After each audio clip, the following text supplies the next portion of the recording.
If you need to remove a payment method from Google Wallet, follow these straightforward steps to ensure your account is updated. Step 1. Open Google Wallet.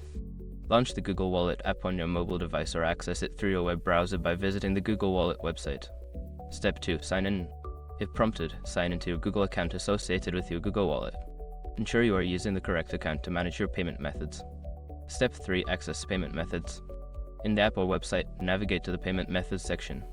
This is usually found in the main menu or settings area where payment options are listed.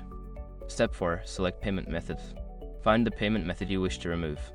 Tap or click on it to view more details and options related to the specific payment method. Step 5. Remove payment method. Look for the option to remove or delete the payment method. Confirm the action when prompted to ensure it is permanently removed from your Google Wallet. Once you have completed these steps, your payment method will be successfully removed from Google Wallet. If you have any further questions or need assistance, feel free to reach out to Google Support.